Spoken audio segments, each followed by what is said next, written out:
7h20, place à notre rendez-vous du vendredi, l'éclairage de l'info. On parle fracture numérique ce matin. Oui, c'est cette inégalité d'accès à Internet. Tout le monde n'est pas capable de s'en servir et pourtant difficile de se passer d'Internet aujourd'hui. Pour déclarer ses impôts, pour payer une contravention, pour renouveler sa carte grise, Internet est devenu indispensable.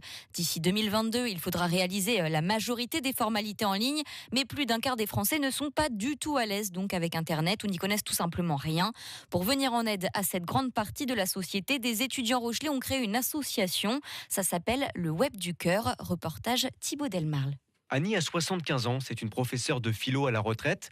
Quand on entre dans son immense bibliothèque, on trouve en plein milieu un ordinateur sur lequel il y a plein de post-it.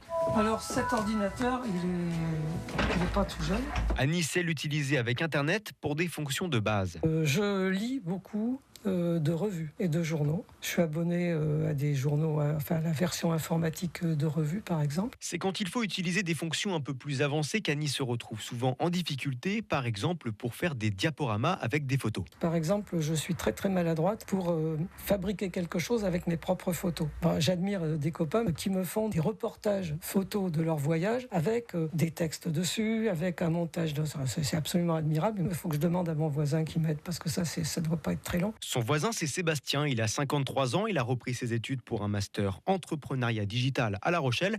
Avec 4 camarades, il crée une association, le Web du Cœur. L'idée est de venir en aide à ceux qui ont beaucoup de difficultés avec un clavier et une souris d'ordinateur. Je suis là pour essayer de relever le défi de l'inclusion numérique. Il faut savoir qu'en France, il y a 13 millions de personnes qui sont en difficulté sur Internet. Et dans ces 13 millions, il y a malheureusement 1 million de personnes qu'on pourrait considérer comme ce qu'on appelle des électroniques incurables. Alors, est-ce que vous pouvez nous expliquer un petit peu ce terme d'électronique ? Oui, tout à fait. Alors, l'électronisme, c'est le fait d'être illettré du digital. En clair, c'est pas le fait de pas utiliser forcément Internet, parce qu'on peut utiliser Internet d'une façon récréative, en surfant sur le web, en consultant ses pages Facebook, mais ça ne veut pas dire qu'on est à l'aise devant le numérique et encore moins devant toutes les démarches qu'on doit faire sur Internet pour avoir accès à nos droits. Le plus difficile sur un ordinateur, c'est plutôt de remplir les tâches administratives, souvent complexes. Donc en 2022, Internet sera obligatoire en termes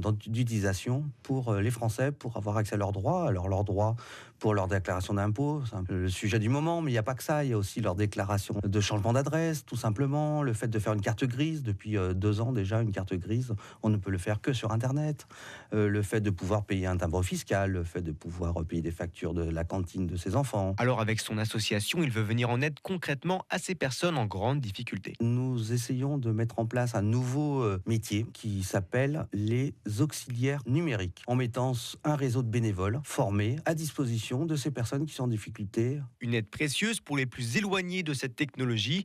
L'association demande 30 € par an pour cette aide personnalisée et à la demande. Un reportage Thibaut Delmarle pour France Bleu La Rochelle. Merci beaucoup Audrey. Les prochaines informations à 7h30.